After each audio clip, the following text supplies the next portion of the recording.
Hello दोस्तों, आज हम लोग ऑब्स्ट्रक्टिव के नया टॉपिक पढ़ेंगे जो कि है पीपीएच मतलब पोस्टपार्टम हेमरेज। हम लोगों ने एपीएच का वीडियो बना रखा है, आप जाके हमारे प्लेलिस्ट में देख सकते हैं। तो चलिए शुरू करते हैं। पोस्टपार्टम हेमरेज इसका मतलब क्या है कि एंटीपार्टम हेमरेज क्या होता है, जब आप 28 वीक्स के बीच और चाइल्ड बर्थ के पहले अगर आपको ब्लीडिंग होता है।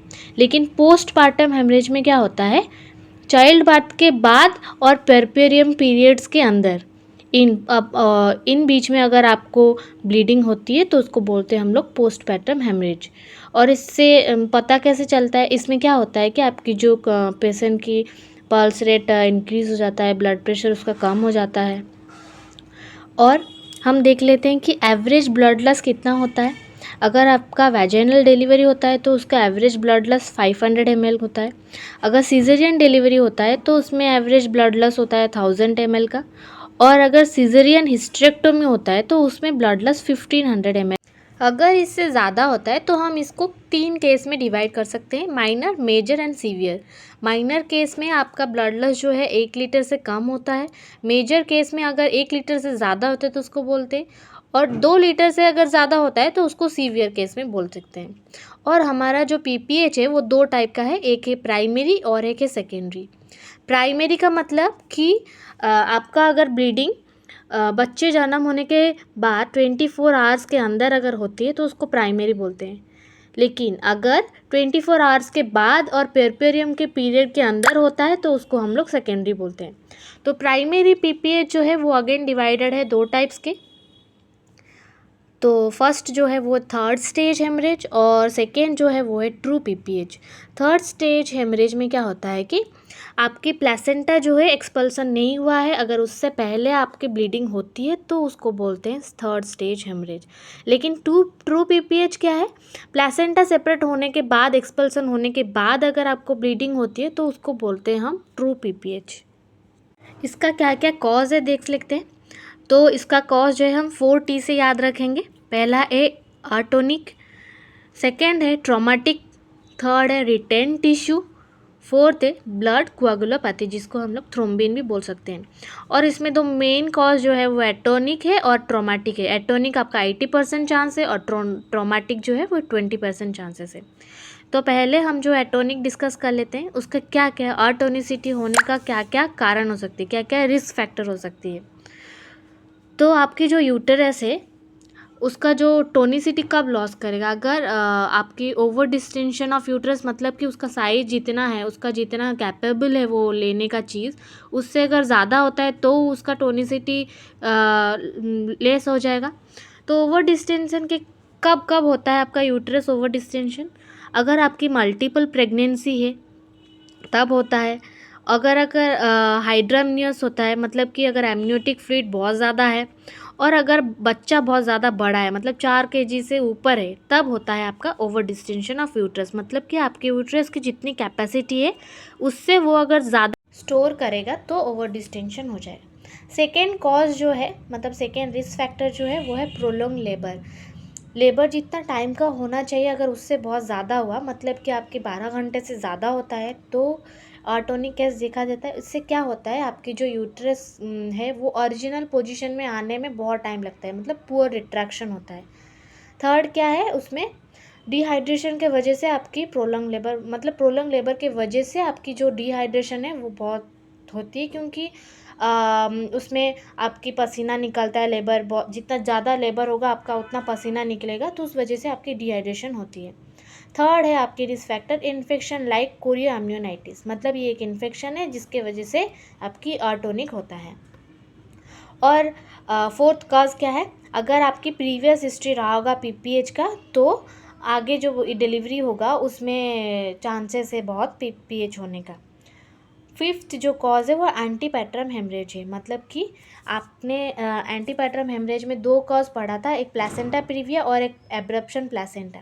एब्रप्शन प्लेसेंटा का 3 टाइप पढ़ा था, उसमें जो कॉन्सेल टाइप था उसमें क्या होता था, आपका जो सेंटर से सेपरेशन होता था जिसके वजह से आपकी जो ब्लड है उधर जमा हो जाती थी, नहीं तो पीछे चले जाके क्लॉट फॉर्म करती थी। वो ब्लड क्या होता है, एंटर कर लेता है आपकी जो यूट्रस की लेयर में, मायोमेट्रियम लेयर में, जिसके वजह से आपकी कॉन्ट्रैक्शन होने में डिफ़िकल्टी होती है। मायोमेट्रियम हेल्प करता है आपकी कॉन्ट्रैक्शन के लिए, लेकिन अगर उसके अंदर वो ब्लड एंटर कर जाती है तो वो डिफ़िकल्ट होता है कॉन्ट्रैक्शन के लिए, जिसके वजह से ब्लीडिंग होती है। सिक्स्थ कॉज है प्लेसेंटा, मतलब कि आपकी अगर प्लेसेंटा में डिफेक्शन होगा, जैसे कि प्लेसेंटा एक्रिएटा, प्लेसेंटा परक्रिएटा, इसमें क्या होता है, आपकी जो प्लेसेंटा है वो पेनिट्रेट या इन्वेट कर जाती है आपके मायोमेट्रियम के वॉल के अंदर, जिसके वजह से कॉन्ट्रैक्शन में डिफ़िकल्टीज होती है। सेवेंथ है, अगर आपकी यूटराइन फाइब्रॉइड्स होगा तो भी ये क्या करता है, रिट्रैक्शन इम्परफेक्ट होता है, मतलब कि रिट्रैक्शन अच्छे से नहीं हो पाता है, जिसके वजह से ब्लीडिंग होता है। तो हमारा सेकेंड कॉज जो है पीपीएच होने का वो है ट्रॉमेटिक कॉज।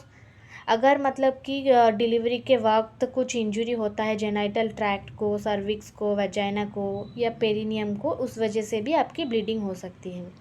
फोर्थ कॉज जो है वो रिटेन टिश्यू, मतलब कि कुछ प्लेसेंटा का टिश्यू, नहीं तो कुछ फीटल मेम्ब्रेन्स या कुछ ब्लड क्लर्स अंदर रह जाती है यूट्राइन कैविटी में, तो भी आपकी ब्लीडिंग हो सकती है। फोर्थ कॉज जो है वो है क्या था, ब्लड कोएगुलोपैथी या थ्रोम्बिन बोल सकते हैं। इससे क्या क्या, इसका क्या क्या कॉज है, अगर आपकी सीवियर प्री एक्लैम्सिया होता है, एक्लैम्सिया होता है, नहीं तो हेल्प सिंड्रोम, मतलब कि hemolysis, elevated liver enzyme levels and low platelet level, इसके वजह से भी आपको थ्रोम्बिन हो सकता है, नहीं तो एब्रप्शन प्लेसेंटा के वजह से भी थ्रोम्बिन होता है। फिर देखते हैं हम, प्राइमरी पीपीएच इधर ख़त्म हुआ, फिर सेकेंडरी पीपीएच के आते हैं। सेकेंडरी पीपीएच हमने बोला था कि जब आपकी ब्लीडिंग 24 आवर्स के बाद और पेरियम के विदिन, मतलब अंदर होगा, तो इसको बोलते हैं हम सेकेंडरी पीपीएच। और ये डिले हो रहा है इसलिए उसका अलग नाम भी होता है, डिलेड और लेट पेरियल हेमरेज। इसका क्या क्या कॉज है सेकेंडरी पीपीएच, मतलब आपकी जो 24 घंटा के बाद अगर ब्लीडिंग होती है, क्या क्या उसका कॉज है। एक आपका है रिटेन टिश्यू, जो कि मोस्ट कॉमन है, अगर सेकेंडरी पीपीएच हो रहा है तो उसका मोस्ट कॉमन कॉज है रिटेन टिश्यू। सेकेंड, अगर कुछ इन्फेक्शन के वजह से होता है। थर्ड, अगर एंडोमेट्राइटिस हुआ। फोर्थ है आपकी कार्सिनोमा ऑफ सर्विक्स, सर्विक्स में कार्सिनोमा हुआ होगा तो भी होता है। और फिफ्थ है प्लेसेंटल पॉलिप, अगर पॉलिप है तो हम देखते हैं इसको मैनेज कैसे करें।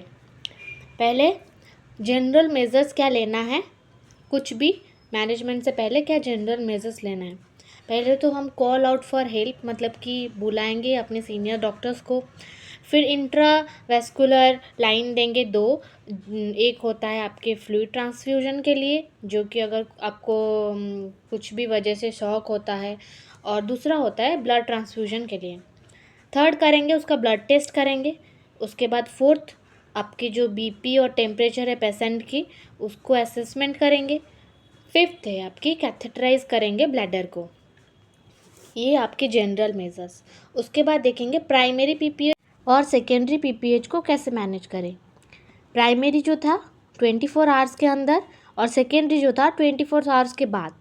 प्राइमरी अगेन जो डिवाइडेड हुआ था, थर्ड स्टेज हेमरेज और ट्रू पीपीएच, इन दोनों के केस में अलग अलग हम लोग मैनेज करेंगे। थर्ड स्टेज हेमरेज में क्या था, आपकी प्लेसेंटा जो है वो एक्सपल्सन नहीं हुआ था, उससे पहले आपकी अगर ब्लीडिंग होती है तो उसको बोलते हैं थर्ड स्टेज हेमरेज। इसमें हमारा मेन जो मोटिव होगा वो प्लेसेंटा निकालने का होगा। तो प्लेसेंटा कैसे हम एक्सपल करेंगे, पहले उसको यूटराइन मसाज देंगे ताकि यूट्रस जो है हार्ड हो और उसमें कॉन्ट्रैक्शन जो हो ज़्यादा इफ़ेक्टिवली हो। तो इसको हम लोग दो तरीके से कर सकते हैं, मतलब कि अगर आपकी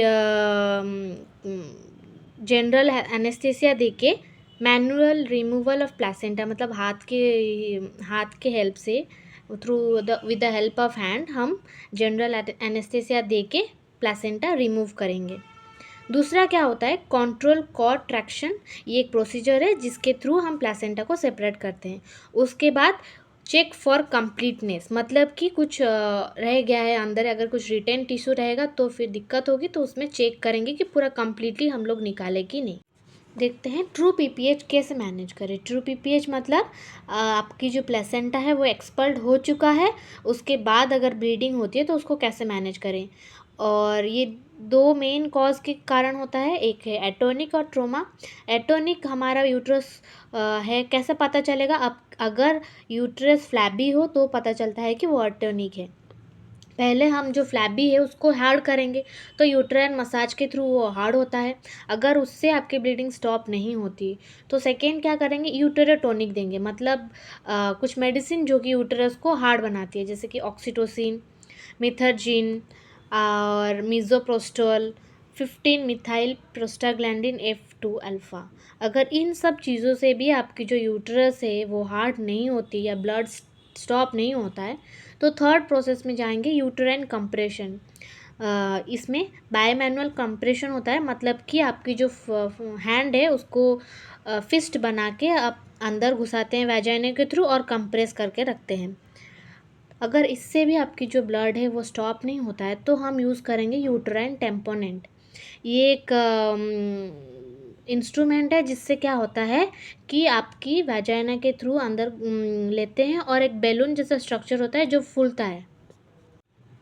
फर्स्ट है बकरी, ये बहुत ज़्यादा कॉस्टली है, तो अगर ये नहीं यूज़ कर सकते हैं तो हम कॉन्डम टेम्पोनेंट यूज़ करेंगे, मतलब कि आपके कॉन्डम नॉर्मल वाजाइना के अंदर मतलब डालेंगे, फिर उसको फुलाएंगे तो क्या करता है, फूलता है अंदर, तो जो ब्लड निकलता है जिस वजह से वो ब्लड को चिपका के रखता है एंडोमेट्रियम के साथ हमारा। फिर नेक्स्ट है, अगर इस सब चीज़ों से अगर कुछ नहीं होता है तो लास्ट स्टेज है सर्जिकल, मतलब कि थ्रू सर्जरी। उसमें क्या करते हैं, यूटराइन कंप्रेशन दो तरीके से कर सकते हैं। एक है यूटराइन कंप्रेशन सूचर्स, मतलब कि यूटरस को हम सूचर कर देंगे अगर, तो ये ब्लीडिंग स्टॉप हो सकता है। नहीं तो स्टेप वाइज डीवैस्कुलराइजेशन, मतलब कि जो यूट्रस को जो वेसल्स आपकी ब्लड देती है, जो आर्टरीज ब्लड देती है, उसको अगर लाइगेट कर देंगे तो हमारा जो है ब्लीडिंग स्टॉप हो जाएगा। फर्स्ट है बायलैटरल आर्टरीज लाइगेशन, सेकेंड है bilateral anterior division of internal iliac artery ligation, मतलब कि इंटरनल इलियक का एंटीरियर डिवीजन को अगर लाइगेट कर दे तो आपकी जो ब्लीडिंग है वो स्टॉप हो जाए। ये सर्जिकल था।